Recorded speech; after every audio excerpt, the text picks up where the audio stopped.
Hey guys, so I'm at the Denali base camp today, and I'm going to talk a little bit about the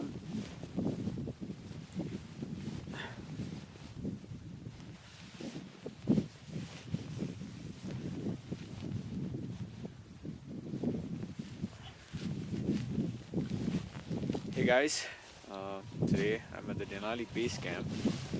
The temperature here is about 0 degrees, and I have been out and about just taking pictures for the last 1 hour or 2 hours, I guess. When I woke up, the temperature was about -10. So I wanted to talk about the layering system that works for me. And I'm kind of a skinny guy, about 125 pounds, 505 feet 6. So I get cold pretty easy, but this system is keeping me pretty nice and toasty. So the very first piece, which is very surprising for the base layer, I tried a bunch of different things like over the last 4 or 5 days, and the things that really work are basically the icebreaker base layers, and very surprisingly this mountain hardware shirt, which I forgot the name of it, but it is freaking amazing.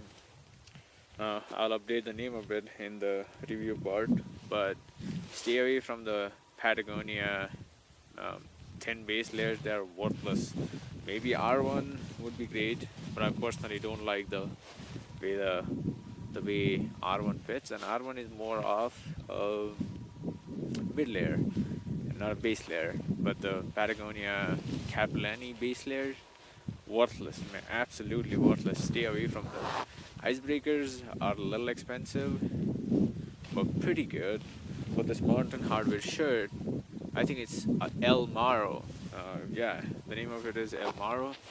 Fantastic job, like hold on to the heat, but it's a kind of a pain in the ass if you are hiking in temperatures about 40, 45. So I almost didn't like it when I used it in Tennessee. When it got pretty cold, also on snowboarding trips, like it got me really sweaty. But here it's working fantastically where the weather is really cold and dry. The second layer that I use is the Mountain Hardware Desna, and this is an amazing piece. So the thing that I like about it, you can look up the technicalities of it. But the main thing, it has an inbuilt baklava in it, and it goes almost above your nose. So basically it takes out the need of having a separate baklava with you, and that's kind of a very important thing for me, as because I have left the zippers open. I'm getting cold pretty fast here. But anyways, the third layer,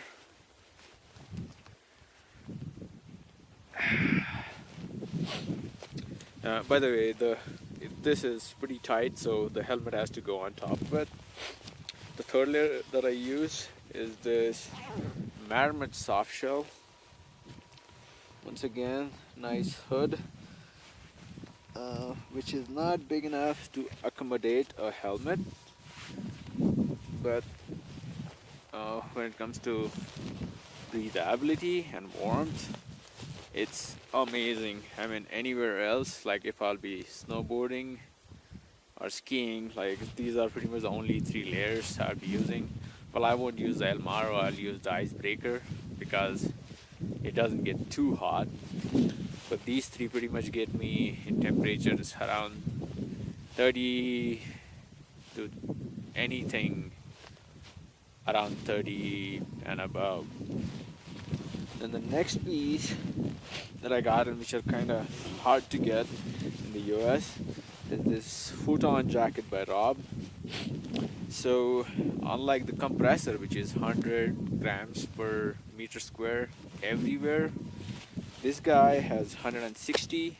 to protect your core, 100 in the sleeves, and just 60 in the hood area, which I think is excellent control of the warmth, which gives you better control of the warmth. I'm sorry.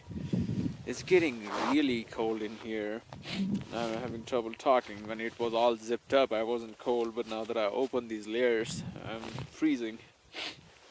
Well, so and this is also a synthetic and not down jacket, so it keeps you warm even though it's getting cold.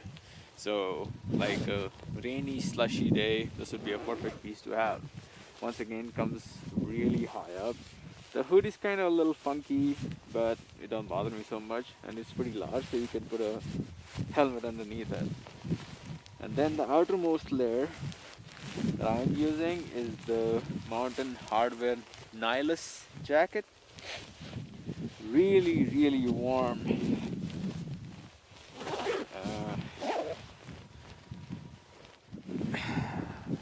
Once again, even this, I guess I should have sized it even a size higher. Like every other thing that I'm wearing is size small, and they're sized accordingly. But only the Nihilus is size medium. So when it got even more cold, I put a Arc'teryx hard shell. I think it's called the Alpha SL. I'm not wearing it right now because it's not that cold, but that would go right under the Nihilus, which is a puffy down jacket, and it's not waterproof, but it doesn't have to be, because like the only time you'll wear it is when it's really, really fucking cold, and at that time it doesn't rain, it just snows, so you don't really have to worry about it.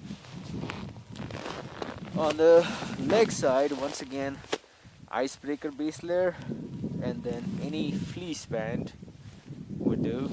And so icebreaker will be your base layer, then the fleece bands, then a soft shell, which once again Arc'teryx makes the best. I'm using a Marmot Hardware, not doing a very good job, so that's something on my buy list. And then on the outside, the Mountain Hardware compressor pants, and this combination right here keeps me nice and toasty up to about minus 10 degrees, which is pretty good in my opinion.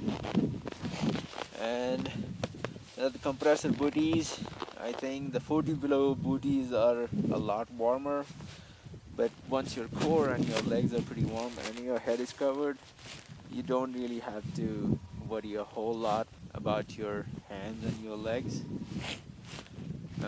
For the gloves, I'm using the Randonis, which are pretty dexterous, but not as dexterous as I would like them to be. But I can keep my hand out for about half a minute, which is more than enough to take care of anything and everything when the rest of my body is warm.